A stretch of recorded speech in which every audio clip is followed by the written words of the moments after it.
ये आकाशवाणी रायपुर है। प्रादेशिक समाचार बुलेटिन के साथ मैं सुषमा श्रीवास।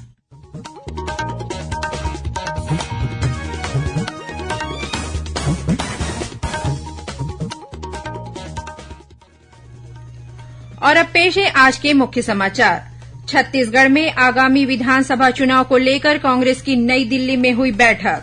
वहीं भाजपा द्वारा कल रायपुर में लाभार्थी सम्मेलन का आयोजन किया जाएगा। सुकमा जिले में माओवादियों द्वारा एक उप सरपंच सहित कुछ ग्रामीणों को अगवा किए जाने की खबर। बीते दिनों प्रदेश में हुई लगातार बारिश के कारण कई नदी नालों का जलस्तर बढ़ा। बिलासपुर स्थित भैंसाझार बैराज से अरपा नदी में पानी छोड़ा गया। लोगों से सुरक्षित स्थानों पर जाने की अपील। और ईद उल अजहा का पर्व कल छत्तीसगढ़ सहित देश भर में धार्मिक श्रद्धा के साथ मनाया जाएगा।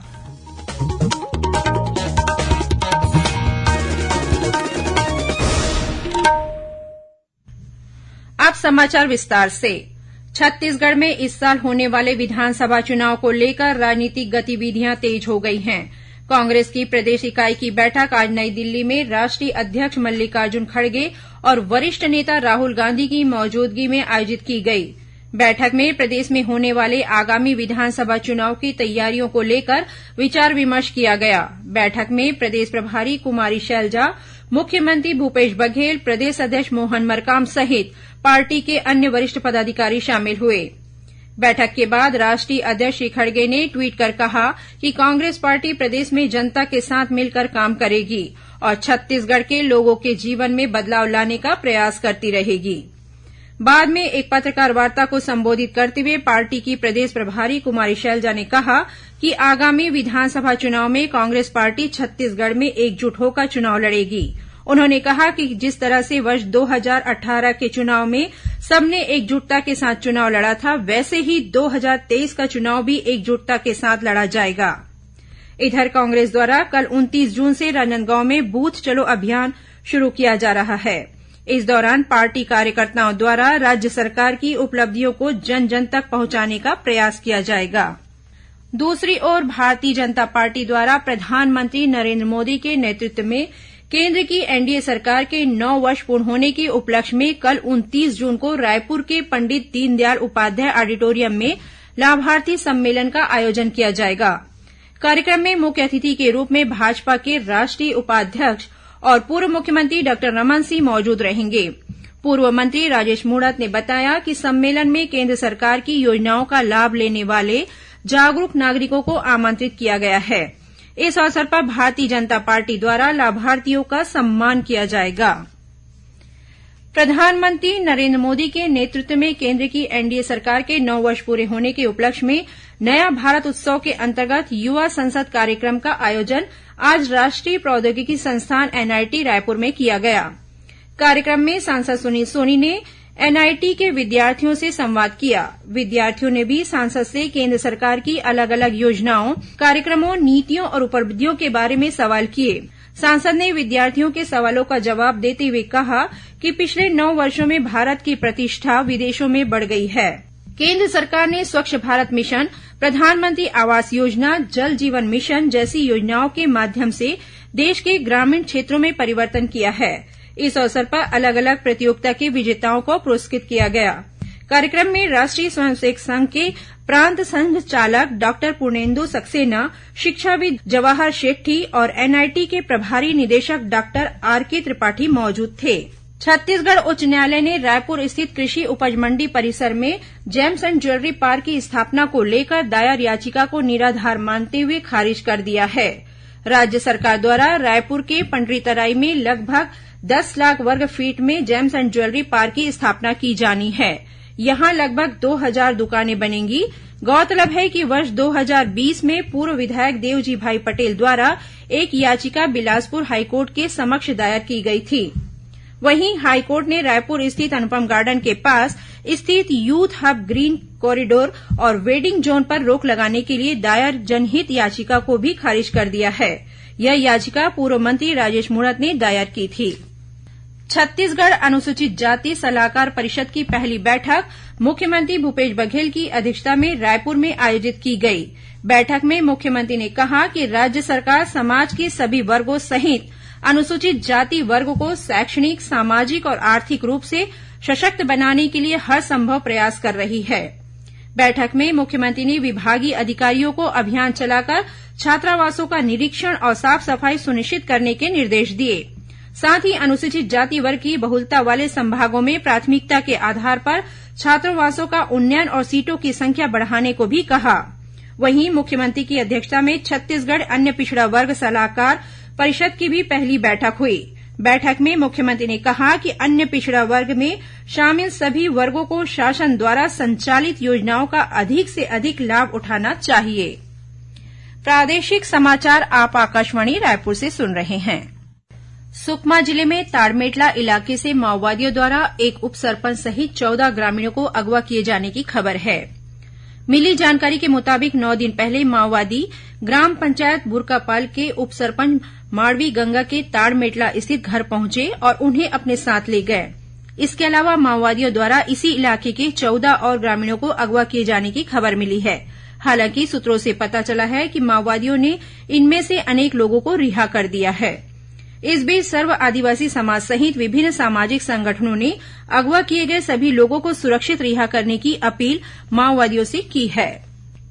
प्रदेश में पिछले कुछ दिनों से हो रही लगातार बारिश से नदी नालों का जलस्तर बढ़ गया है। दुर्ग जिले में शिवनाथ नदी का जलस्तर 6 फीट ऊपर बह रहा है। जिला और पुलिस प्रशासन के साथ ही एनडीआरएफ की टीम स्थिति पर नजर रखी हुई है।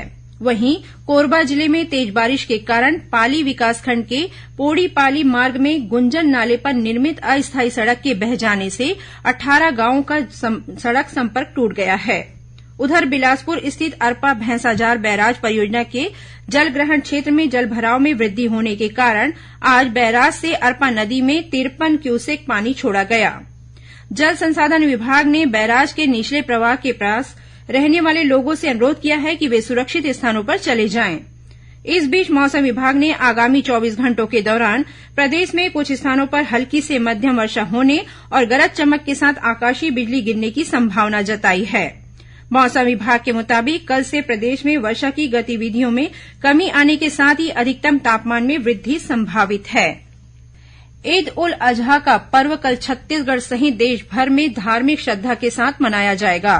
त्याग और बलिदान के इस त्यौहार पर मुस्लिम समुदाय के लोगों द्वारा ईदगाहों और मस्जिदों में नमाज अदा की जाएगी। इसके लिए रायपुर और दुर्ग सहित प्रदेश के विभिन्न ईदगाहों और मस्जिदों में विशेष व्यवस्था की गई है। कीमोथेरेपी की सुविधा वाले राज्य के 17 जिला अस्पतालों के चिकित्सा अधिकारियों और स्टाफ नर्सों को कल रायपुर में आयोजित कार्यशाला में डे केयर कीमोथेरेपी का विशेष प्रशिक्षण दिया गया। गौरतलब है कि दंतेवाड़ा, नारायणपुर, बस्तर, कांकेर, बलरामपुर, जशपुर, सरगुजा और सूरजपुर सहित बालोद, बेमेतरा, बिलासपुर, गरियाबंद, जांजगीर, कोरबा, मुंगेली, रायपुर और धमतरी के जिला अस्पतालों में कैंसर के मरीजों को निःशुल्क कीमोथेरेपी की सुविधा उपलब्ध कराई जा रही है। आने वाले समय में प्रदेश के सभी जिला अस्पतालों में कीमोथेरेपी की सुविधा उपलब्ध कराई जाएगी। 19वीं राज्य स्तरीय जूनियर और 6वीं कैडेट ताइक्वांडो प्रतियोगिता का आयोजन रायगढ़ में 27 और 28 जून को किया गया। इसमें प्रदेश भर से विभिन्न जिलों के 250 से अधिक खिलाड़ियों ने हिस्सा लिया। प्रतियोगिता में चयनित खिलाड़ियों को ताइक्वांडो फेडरेशन ऑफ इंडिया द्वारा आयोजित राष्ट्रीय प्रतियोगिता में प्रतिनिधित्व करने का मौका मिलेगा। अब कुछ खबरें संक्षेप में। प्रवर्तन निदेशालय ईडी ने बैंक से धोखाधड़ी के एक मामले में छत्तीसगढ़ के बड़े उद्योग समूह एसकेएस इस्पात के खिलाफ बड़ी कार्रवाई करते हुए कंपनी की करीब 518 करोड़ रुपए की संपत्ति अटैच कर दी है। अटैच की गई संपत्ति में जमीन, बिल्डिंग और प्लांट शामिल है।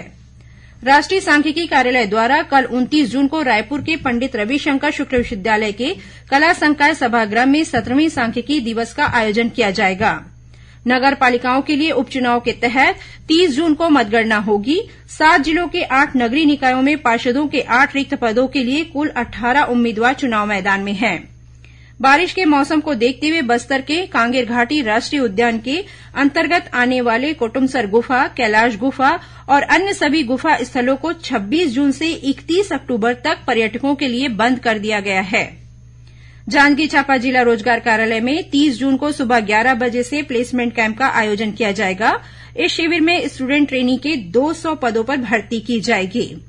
रायगढ़ जिले में खरसिया डबरा मार्ग पर ट्रैक्टर और मोटरसाइकिल के बीच हुई टक्कर में मोटरसाइकिल सवार 2 लोगों की मौत हो गई, जबकि एक अन्य व्यक्ति गंभीर रूप से घायल हो गया है। बस्तर जिले के कोड़ेनार थाना क्षेत्र के अंतर्गत रायकोट के पास मोटरसाइकिल सवार युवकों पर अचानक पेड़ गिर गया। इस हादसे में 2 युवकों की मौत हो गई, जबकि एक अन्य युवक गंभीर रूप से घायल हो गया। रायगढ़ जिले के धरमजयगढ़ के छाल रेंज के अंतर्गत बोजिया गांव के जंगल में हाथी के हमले से एक बुजुर्ग की मौत हो गई। अंबिकापुर स्थित सैनिक स्कूल में कक्षा 6वीं के एक छात्र की संदिग्ध परिस्थितियों में मौत हो गई है। मृतक छात्र बिलासपुर का रहने वाला था। शव को पोस्टमार्टम के लिए मेडिकल कॉलेज अस्पताल ले जाया गया है। और रायपुर जिले के मंदिर हसौद थाना क्षेत्र के अंतर्गत नवागांव के पास से anti crime and cyber unit और पुलिस की संयुक्त टीम ने हिरण के सींग और खाल के साथ 4 आरोपियों को गिरफ्तार किया है। अंत में मुख्य समाचार एक बार फिर। छत्तीसगढ़ में आगामी विधानसभा चुनाव को लेकर कांग्रेस की नई दिल्ली में हुई बैठक। वहीं भाजपा द्वारा कल रायपुर में लाभार्थी सम्मेलन का आयोजन किया जाएगा। सुकमा जिले में माओवादियों द्वारा एक उप सरपंच सहित कुछ ग्रामीणों को अगवा किए जाने की खबर। बीते दिनों प्रदेश में हुई लगातार बारिश के कारण कई नदी नालों का जलस्तर बढ़ा। बिलासपुर स्थित भैंसाजार बैराज से अरपा नदी में पानी छोड़ा गया। लोगों से सुरक्षित स्थानों पर जाने की अपील। और ईद उल अजहा का पर्व कल छत्तीसगढ़ सहित देश भर में धार्मिक श्रद्धा के साथ मनाया जाएगा। इसी के साथ प्रादेशिक समाचार बुलेटिन समाप्त हुआ। नमस्कार।